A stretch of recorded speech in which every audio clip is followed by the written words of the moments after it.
What's happening? We filming today? Filming today, yep. Yeah, beautiful. We're going to film in, have we got approval to film in Channel 7? No?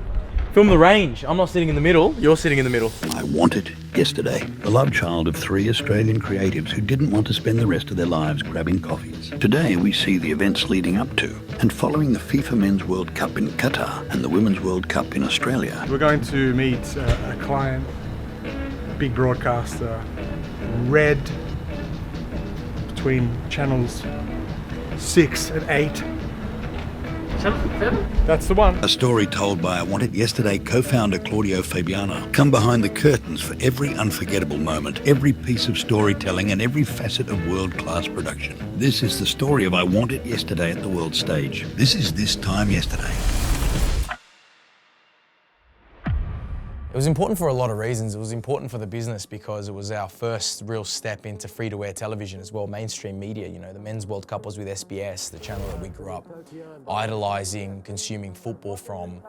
And then the Women's World Cup was on Channel 7, which for us was a huge opportunity to really crack in what probably is the most viewed channel in Australia. I'm not sure what the stats are, but for us it was a huge opportunity.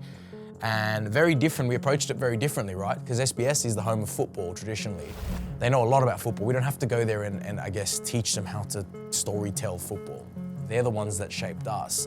What we had to do with SBS was kind of teach them to think a little bit differently about incorporating social, about bringing new faces into it, about, I guess, diversifying their content now for a younger audience. And so that was really fun, and they were really open. They came to us and said, we know we're the best at this. We know we're the best at doing a World Cup in football, but we also know that you're the best at bringing it to the 21st century. So together we can do something really cool. Whereas with 7, what meant a lot was being able to speak to a much more casual fan, some people who had never watched football in their lives.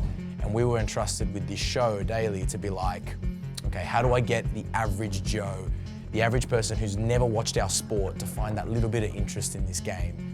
So the content was very different. It wasn't as I guess, scientific, but it was just making football fun, making the World Cup fun, making heroes out of these female athletes and trying to, I guess, retain some of these audiences for football moving forward. Nothing to do with our shows, just keeping them on our game. So I don't know, it meant a lot. It meant a lot for our business to do 2 World Cups in less than a year. Don't think it can ever happen again for any business. So to be involved with 2 major broadcasters in such a short amount of time was just super special.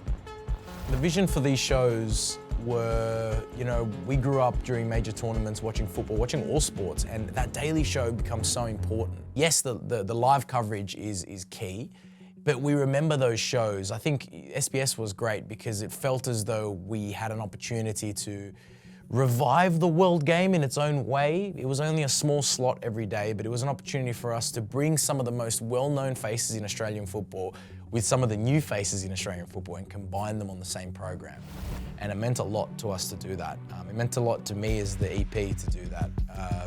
So a lot of friends of mine, a lot of creators, a lot of people who are so passionate about the game, I got to put them on the same show as Craig Foster, as Harry Kewell, as David Bashir, as Martin Tyler, as Mark Bosnich.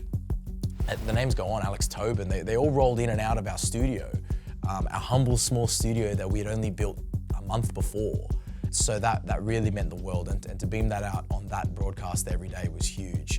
And that was the vision. The vision was to celebrate culture.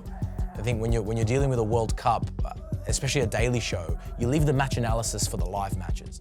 Our job on the show is to celebrate what's great about World Cups, which is really nothing to do with the football. What's great about World Cups is the languages, the culture, the food, the combination of the whole world joining for one thing. And that's what we tried to do on our show. Our lineup was a great diverse mixture of people from different backgrounds, different ages, but very young skewed, men and women. And then in the type of content that we did, I got to send my best mate to Qatar, and even the videographer as well. And so the vision was that they would be able to like encapsulate all this melting pot of cultures, but deliver it in a way that SBS had never done it before, which was social first, vertical snippets, and just hitting a new audience. And I think we did that. I think we created a show that could entertain everyone.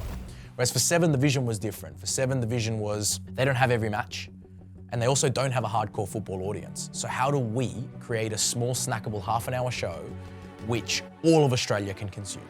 It's not too complicated. It's got their familiar face, Mel McLaughlin, next to some leading faces in women's football. But we also, again, put our creators into it, put some up and coming faces, particularly women, into that show and made it a celebration, not as much of cultures, still of cultures, but more a celebration of women and what they were doing here in the World Cup that we had never seen before on our home soil. I think it is a very pioneering moment in broadcast, particularly of sport in this country. I think what we did, I don't think a lot of people know the extent of what we did, and that's a good thing because that means we seamlessly fit into the broadcast. People thought it was, and it was very much, it was an SBS show and it was a 7 show. I don't think a lot of people knew that the way we were whipping it up, who the producers were, who the talent were you see on camera, but where the studio was. You know, these were 2 products that we created entirely ourselves. I'm proud of the people we selected to bring these shows to life. And we took a lot of risks. And with that came a lot of mistakes, so many mistakes.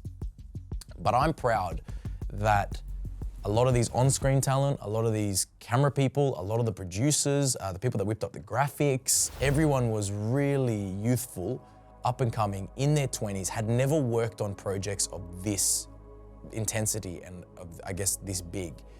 So that's what I'm most proud of, the fact that we said from the start, if we ever land something like this, we're gonna stay true to our people, and we did that. And sometimes I hope that a lot of these people, the on-screen talent, the rest, I hope that they do appreciate it. I hope that they do see that that was a significant step in their career because I'm proud of it, we're proud of it. I wish we filmed more about the things that we were doing behind the scenes because it was really an incredible month, and both months that no one will forget. So yeah, if I could have my time again, I think I would have cherished it a little bit more. Yes, I would have made technical changes to the show. I would love to be on the Channel 7 one, to be honest, but I couldn't be on that one alongside Mel because she's a good friend of mine. But no, I think more than that, I would have loved to just cherish those moments a little bit more and just, I guess, take more photos, take more videos, and make that a permanent memory. But I guess we've all got it in here, so it was plenty of fun, and we'll never forget that. We are down here at Stadium Australia. The Matildas are still in it. We've done some incredible media coverage this World Cup. Talk me through the emotions when it falls onto Garang's feet right at the end. It was inches away. Congratulations. Put into words how you're feeling right now. It's amazing. We're in the final again. It's coming home! Behind that room, just talking in Mel's ear. You know, I'm her Jiminy Cricket in her ear. Now, given their track record, they're going to be out for blood this tournament. Mate, it's absolutely exhilarating to be in Australia just to watch a World Cup. Aussie, Aussie, Aussie! We're also going to head over to Holland Techers, who caught up with some rowdy England fans.